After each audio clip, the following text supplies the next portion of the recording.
Hello, welcome to GATE academy plus. Subject है हमारा signals and systems और आज से हम अपना टॉपिक शुरू कर रहे हैं जेड ट्रांसफॉर्म। ये इस मॉड्यूल का हमारा लास्ट टॉपिक होगा। इसके बाद जो नेक्स्ट मॉड्यूल होगा हमारा, उसमें हम DTFS मतलब डिस्क्रीट टाइम फूरियर सीरीज, फिर DFT, FFT वो पार्ट हम वहाँ पर देखेंगे। तो जेड ट्रांसफॉर्म शुरू करने से पहले, जैसे हमने स्टार्ट जब किया था अपना सिलेबस, तो frequency response analysis, frequency domain analysis देखने के लिए हमने सबसे पहले कंटिन्यूस टाइम फूरियर सीरीज उसका इंट्रोडक्शन लिया। फिर उससे हमने रिलेट किया कंटिन्यूस टाइम फूरियर ट्रांसफॉर्म को। थोड़ा सा मॉडिफिकेशन था, आपने देखा सारी properties as it is repeat हुई इन फूरियर ट्रांसफॉर्म, बस थोड़े से मॉडिफिकेशन के साथ। फिर हमने कंटिन्यूस टाइम फूरियर ट्रांसफॉर्म से रिलेट करके डिस्क्रीट टाइम फूरियर ट्रांसफॉर्म शुरू किया टॉपिक अपना, जिसमें हमने कंटिन्यूस वेरिएबल t की जगह पर डिस्क्रीट वेरिएबल n लिया। डिस्क्रीट टाइम सिग्नल्स के लिए फूरियर ट्रांसफॉर्म हमने कैलकुलेट किया। फिर उसके बाद हमने डिस्क्रीट टाइम फूरियर ट्रांसफॉर्म के बाद कंटिन्यूस टाइम फूरियर ट्रांसफॉर्म के लिमिटेशंस को दूर करने के लिए हमने पढ़ा लैपलास ट्रांसफॉर्म। तो जैसे हमने जो रिलेट किया था कि आप कंटिन्यूस टाइम फूरियर ट्रांसफॉर्म लिखते हैं, कंटिन्यूस टाइम फूरियर ट्रांसफॉर्म, और इसके बाद हमने पढ़ा Laplace transform. Continuous time Fourier transform में हमारे साथ लिमिटेशंस थी कि हम कंटिन्यूस टाइम फूरियर ट्रांसफॉर्म उन्हीं सिग्नल्स के लिए कैलकुलेट कर सकते हैं जो एब्सोल्युटली इंटीग्रेबल सिग्नल्स हो। ठीक है, जैसे हम अगर लिखते थे x ऑफ ओमेगा से रिप्रेजेंट किया, actual representation x of j omega, that is integration from minus infinity to infinity x of t e to the power minus j omega t dt। तो इसके कन्वर्ज होने के लिए, continuous time Fourier transform के existence के लिए आपने लिखा था कि ये जो सिग्नल है इंटीग्रेशन फ्रॉम, ये signal x of t absolutely integrable होना चाहिए, मतलब minus infinity to infinity x of t dt। ये चीज हमारी जो वैल्यू आनी चाहिए वो क्या आनी चाहिए, लेस देन इन्फिनिटी। तो कुछ पर्टिकुलर केसेस में अगर ऐसा पॉसिबल नहीं है, तो वाइडर रेंज ऑफ सिग्नल्स को एनालाइज करने के लिए हमने यूज किया लैपलास ट्रांसफॉर्म। कि अगर हम ये जो ट्रांसफॉर्म इवेल्युएट कर रहे थे फूरियर ट्रांसफॉर्म, ये हम कहाँ इवेल्युएट कर रहे थे, ऑन j ओमेगा एक्सिस। तो अगर अब हमने ट्रांसफॉर्म जहाँ इवेल्युएट हम कर रहे थे उसमें अगर हमने एक रियल एक्सिस भी ऐड कर दिया, अगर हमने ट्रांसफॉर्म में रियल पार्ट भी ऐड कर दिया, तो आपने यहाँ पर ट्रांसफॉर्म कैलकुलेट किया x ऑफ s, जहाँ पर s की वैल्यू थी सिग्मा प्लस j ओमेगा, और आपने इसकी वैल्यू लिखी integration from minus infinity to infinity x of t। या तो आप लिखते हैं e to the power minus s t, वहीं पर s की जगह अगर आप sigma plus j omega put करते थे तो आपको वैल्यू मिलती थी e to the power minus sigma t into e to the power minus j omega t dt। तो हमने ये लिखा था कि अगर हम इतने पोर्शन को एक सिग्नल x1 ऑफ t मान लें, इसका मतलब हम जो लैपलास ट्रांसफॉर्म इवेल्युएट कर रहे हैं सिग्नल x ऑफ t का, वो फूरियर ट्रांसफॉर्म ही है, लेकिन किस सिग्नल का, x of t into e to the power minus sigma t का।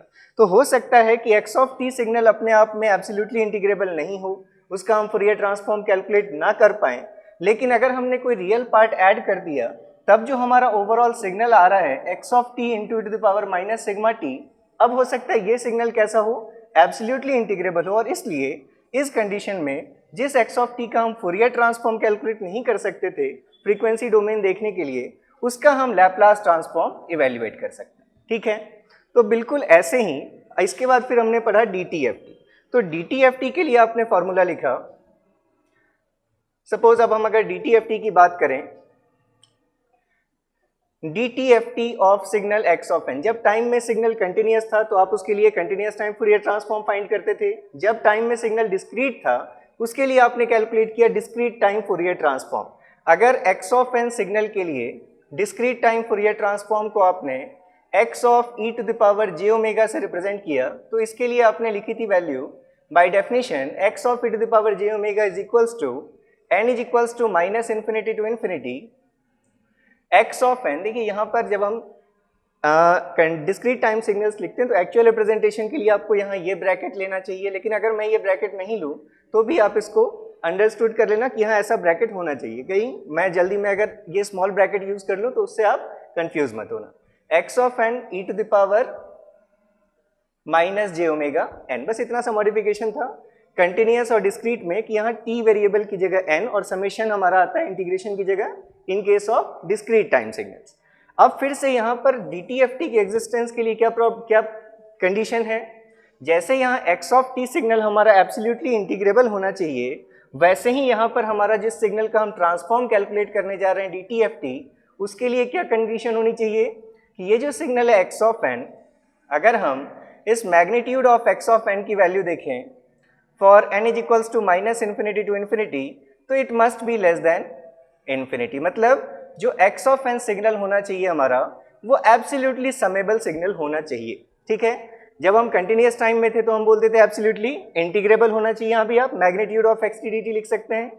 ऐसे ही डिस्क्रीट टाइम फूरियर ट्रांसफॉर्म के एग्जिस्टेंस के लिए जरूरी है कि सिग्नल एक्स ऑफ एन हमारा क्या होना चाहिए, एब्सोल्युटली समेबल सिग्नल होना चाहिए।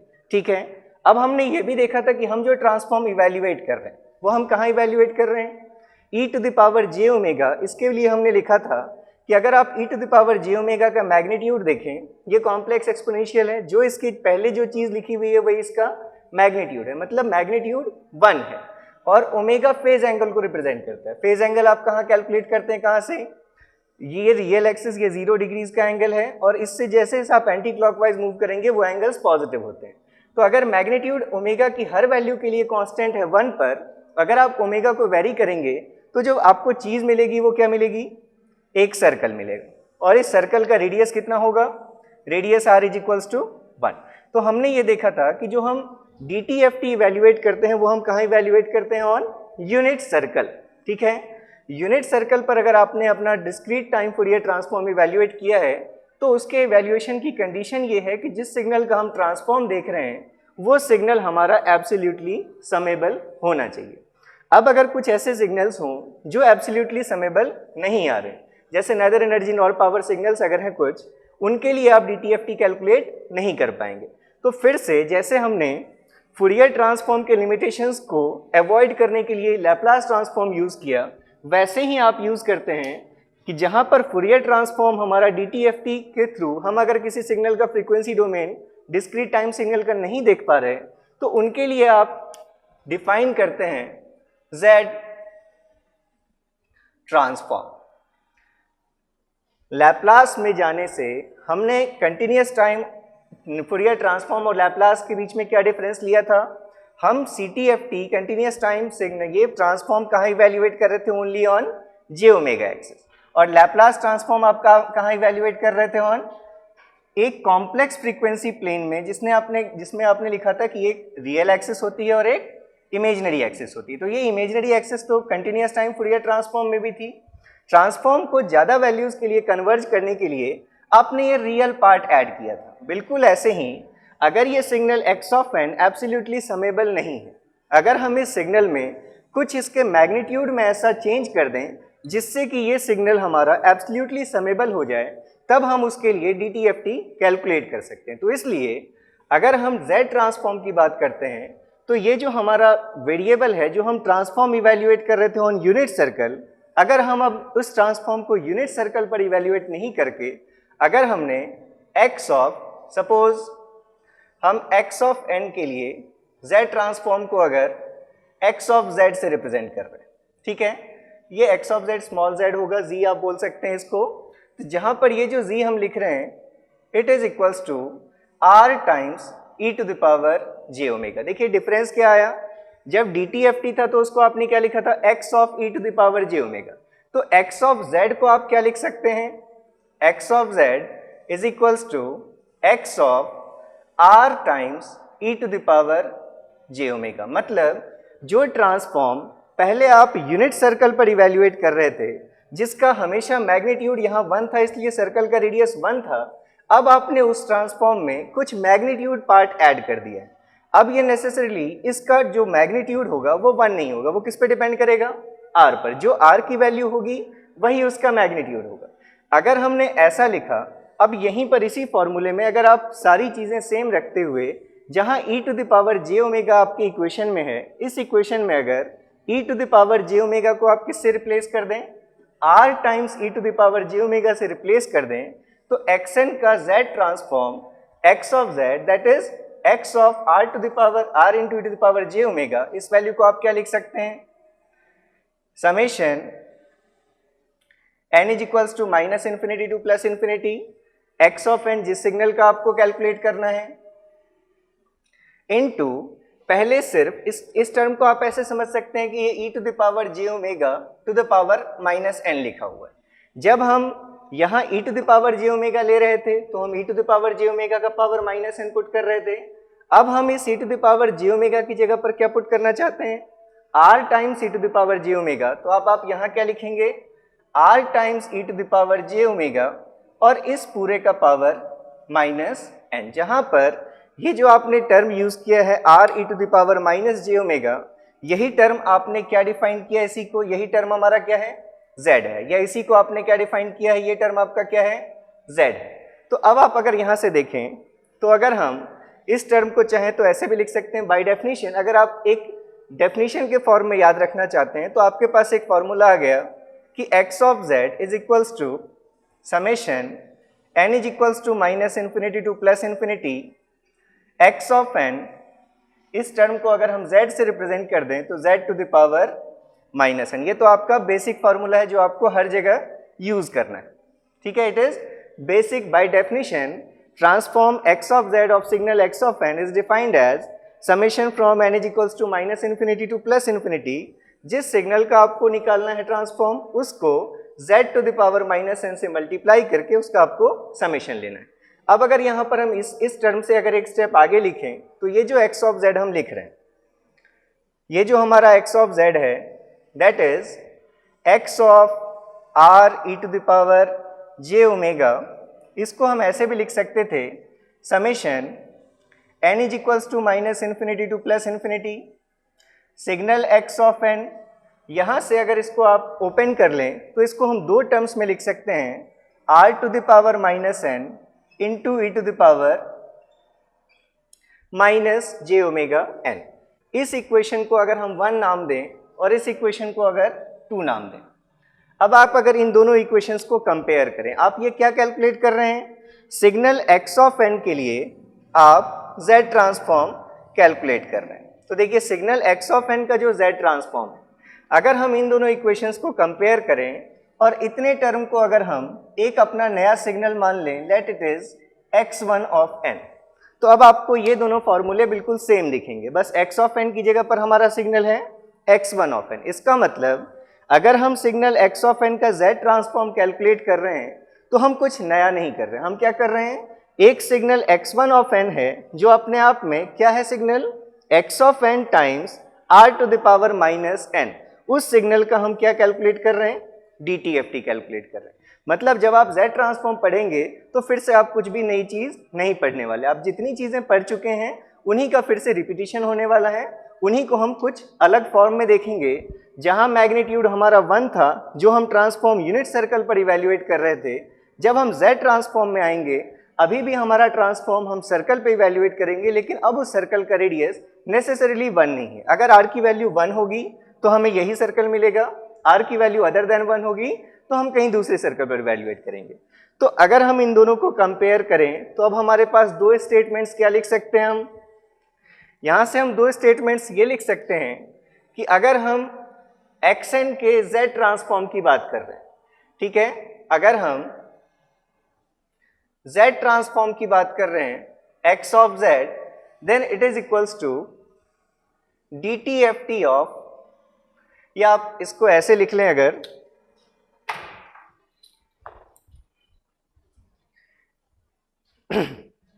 z transform of signal x of n is equals to, अगर हम दो टाइप से आप स्टेटमेंट डिफाइन कर सकते हैं कि z transform of x of n is nothing but DTFT of signal x1 of n, that is xn into r to the power minus n, पहला स्टेटमेंट।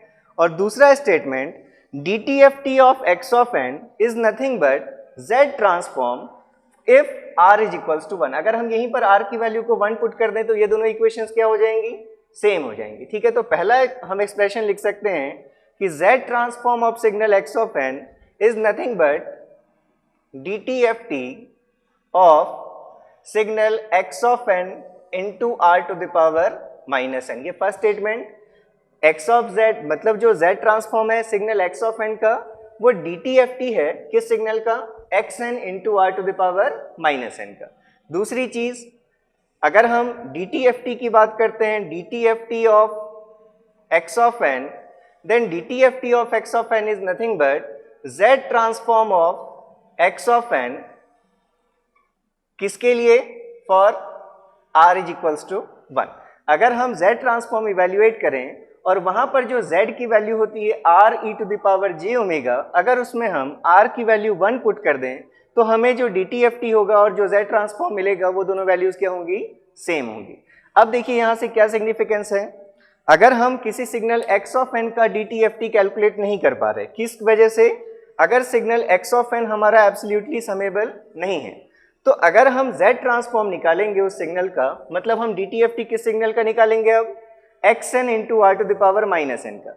तो अभी भी DTFT के इवैल्यूएशन के लिए कंडीशन क्या होनी चाहिए? ये सिग्नल हमारा एब्सोल्युटली इंटीग्रेबल, एब्सोल्युटली समेबल होना चाहिए। हो सकता है x of n absolutely summable नहीं हो, लेकिन r की कुछ पॉसिबल वैल्यूज के लिए x of n into r to the power minus n ये सिग्नल हमारा कैसा हो? एब्सोल्युटली समेबल हो। तो जिस सिग्नल x ऑफ n के लिए आप DTFT इवैल्यूएट नहीं कर पा रहे थे, ऐसे सिग्नल्स के लिए भी आप z ट्रांसफॉर्म इवैल्यूएट कर सकते हैं। मतलब जो हमारा रेंज है वो हम वाइडर रेंज ऑफ सिग्नल्स के लिए अब डिस्क्रीट टाइम सिग्नल्स के लिए ट्रांसफॉर्म देख सकते हैं। तो इसलिए हम यूज करते हैं z ट्रांसफॉर्म। तो z ट्रांसफॉर्म आप इवैल्यूएट कहाँ करेंगे? अगर हम ये z प्लेन देखें, जैसे हमने लैप्लास में s प्लेन डिफाइन किया था, वैसे ही ये z भी हमारा कॉम्प्लेक्स फ्रीक्वेंसी प्लेन है। देखिए जब आप लैप्लास की बात करते हैं तो s is equals to sigma plus j omega. ये भी एक क्या है? कॉम्प्लेक्स क्वांटिटी है। ये जो रिप्रेजेंटेशन है, ये रिप्रेजेंटेशन कैसा है? Rectangular form. ये कॉम्प्लेक्स नंबर के लिए आपने जो ये रिप्रेजेंटेशन लिया, ये कैसा रिप्रेजेंटेशन है? Rectangular form. और कॉम्प्लेक्स नंबर को ही रिप्रेजेंट करने का एक और फॉर्म कौन सा है? Polar form. तो अगर आप z इज इक्वल्स टू देखें तो z इज इक्वल्स टू हमने क्या लिखा है? r e to the power j omega. ठीक है, ये हमारे z की वैल्यू है। तो अगर आप पोलर फॉर्म में लिखते हैं तो ये r क्या होती है वैल्यू? आप लिखते हैं r एंगल थीटा, या तो पोलर फॉर्म में, या r e to the power j theta. तो ये जो r होता है ये क्या होता है? मैग्नीट्यूड। मतलब आप या फिर कहें कि ये ओरिजिन से डिस्टेंस होती है, क्योंकि ये चीज हमेशा कांस्टेंट रहेगी और थीटा की वैल्यू वेरी करेगी। तो अगर आप इसमें पोलर फॉर्म में अगर पॉइंट आपने लिखा है तो ये r क्या है? मैग्नीट्यूड है, जो क्या रिप्रेजेंट करेगा? पॉइंट के डिस्टेंस को फ्रॉम ओरिजिन, ओरिजिन से उस पॉइंट का डिस्टेंस जो हम z की वैल्यू ले रहे हैं। और ओमेगा जो है वो क्या एंगल होगा?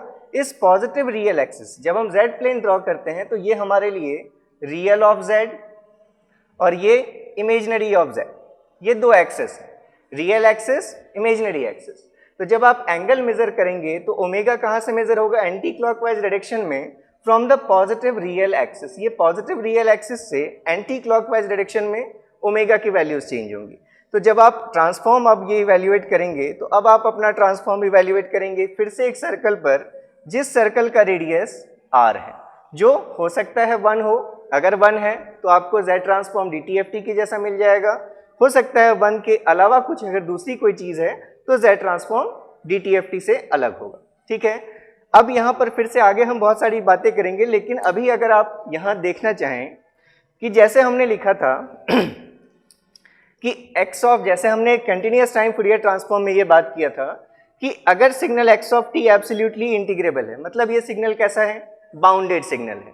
तो इसलिए जब लैप्लास ट्रांसफॉर्म की हम बात कर रहे थे, तो अगर हमने लैप्लास ट्रांसफॉर्म इवैल्यूएट किया और उस लैप्लास ट्रांसफॉर्म की ROC में अगर आपकी j ओमेगा एक्सिस इंक्लूड होती है तो आपने कहा सिग्नल स्टेबल होगा, मतलब बाउंडेड होगा। क्योंकि अगर j ओमेगा एक्सिस ROC में आ रहा है, इसका मतलब कि हम उसका फूरियर ट्रांसफॉर्म भी इवैल्यूएट कर सकते हैं, क्योंकि फूरियर ट्रांसफॉर्म हम कहाँ इवैल्यूएट करते हैं? On j omega axis. तो बिल्कुल ऐसे ही अगर कोई सिग्नल एब्सोल्युटली समेबल है तभी हम उसका DTFT इवैल्यूएट कर सकते हैं। और अगर हम उसका DTFT इवैल्यूएट कर सकते हैं, इसका मतलब DTFT कहाँ इवैल्यूएट करते हैं आप? On unit circle.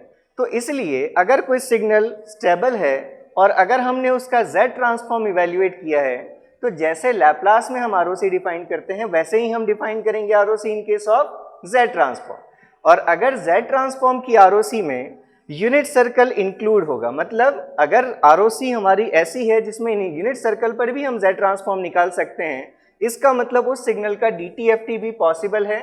और DTFT सिर्फ किनका पॉसिबल है? For stable signals, bounded signals. इसलिए आप कहेंगे कि अगर z ट्रांसफॉर्म की ROC यूनिट सर्कल को इंक्लूड करेगी तो वो सिस्टम कैसा होगा? वो सिग्नल कैसा होगा? स्टेबल हो। हम पहले कुछ स्टैंडर्ड सिग्नल्स के लिए कैलकुलेट करेंगे। तो देखिए जो लैप्लास में आपने इतने सारे लेक्चर्स देखे हैं वो इसलिए है क्योंकि अगर आपका लैप्लास क्लियर है तो आपको यहाँ कुछ भी नया नहीं लगने वाला। जो भी आप चीज़ें पढ़ेंगे आपको बिल्कुल ऐसा लगेगा कि सारी चीज़ें आपको पहले से पता है, बस एक दो चीज़ें कुछ नई मॉडिफाई हो जाएंगी। तो आप लैप्लास अगर आपने पूरा नहीं किया है तो उसकी रीजन ऑफ कन्वर्जेंस वो वाला जो पोर्शन है वो ज़रूर आप एक बार फिर से देख लें। अगर आपने स्किप कर दिया उसको तो वो आपको यहाँ की अंडरस्टैंडिंग अच्छी रखने के लिए वो काफ़ी हेल्पफुल होगा। तो जैसे अब अगर हम डिफाइन करें, अभी हमने क्या क्या चीज़ें देख ली, हमने z को डिफाइन कर दिया, z इज वॉट r(e⁻j⍵). तो अगर हम मैग्नीट्यूड ऑफ z की बात करें तो magnitude of z is what r। दूसरी चीज हमने यहां से ये भी देख लिया है कि अगर हम कह रहे हैं x ऑफ n का z ट्रांसफॉर्म dtft है किसका, x of n into r⁻n का।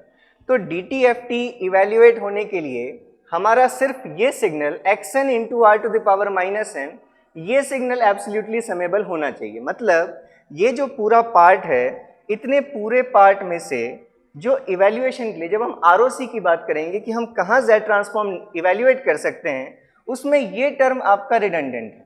उसके लिए z ट्रांसफॉर्म के इवेल्युएशन में ROC क्या डिफाइन करेगी, वो सिर्फ किस पे डिपेंड करेगा, on the magnitude of z that is r।